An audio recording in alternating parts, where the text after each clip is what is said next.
The Israeli arms industry is never going to be number one in the world. That's going to be the US for the foreseeable future. But to be number 8 is remarkable, really. And yet it also shows a degree of vulnerability. I mean, I've often said after October 7, you would think that a sane person would look to Israel and say, wait a minute, you spend billions and billions and billions of dollars on surveillance technology. I've been to Gaza, I've seen this is before October 7 of course, all the surveillance technology that you used, none of it worked, it all failed miserably. Hamas broke everything within minutes, and yet you're claiming that you're a global expert in surveillance technology. I mean, it's nonsense.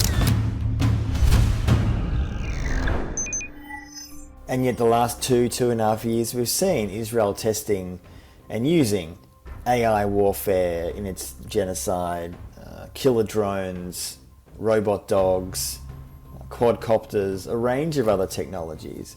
So yes, Western states have a choice. No one's putting a gun to their head. No one's putting a gun to Keir Starmer's head or Macron and saying you must buy Israeli weapons. They're buying it because they think it works, and secondly because they have an affinity with Israel. And until there is a massive greater public pressure to change that, or to have a political price that a British Prime Minister or a French President or a German Chancellor thinks it's not worth their while, this ugly trade will continue. There's no doubt that since October 7, the Israeli arms industry in fact has been surging and thriving towards many, many countries around the world who look to what Israel's doing with admiration. And I often say, having looked into this issue for over a decade, don't look so much what countries say, but what they do. And what I mean by that is that in 2024, the latest figures that we have, the countries in the world that buy the most Israeli weapons are European nations. That has a lot to do with the Russian invasion of Ukraine, yes, after 2022. But many, many nations have come to Israel begging for missile defense shields and various other weapons.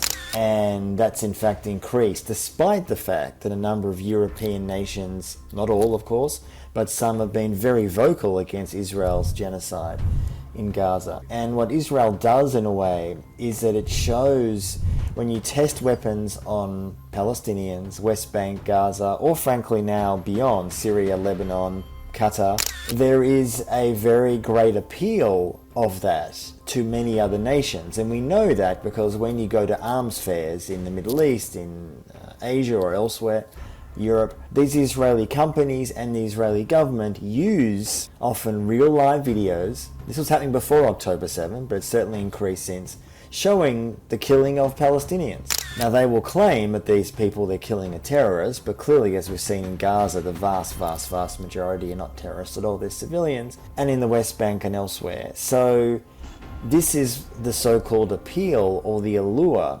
of Israeli weapons and surveillance technology, and it's now one of Israel's great exports. But it's also its Achilles heel. And what I mean by that is that Israel now finds itself in a bit of a tight spot. On the one hand, yes, they have basically got away with genocide, no one is stopping them, the genocide continues, the war is escalating in the West Bank and beyond. But within Europe itself, its biggest market for weapons, there is growing public outcry, outrage. Many countries are boycotting the Eurovision in 2026. And yet, many European nations are still buying Israeli weapons. So I'm not going to suggest that there's been no challenges to the Israeli arms industry, but Israel is very hopeful that any of that public outcry, which we've seen in the last years from London to Paris and beyond, will not translate into cut in arms sales. And one final point. A few months ago, Spain cut about $1 billion of weapons sales that they were going to buy from Israel. It was a huge sign that Spain, being one of the more pro-Palestine nations in Europe, was at least taking a stand. The challenge is, are any other states going to follow their lead?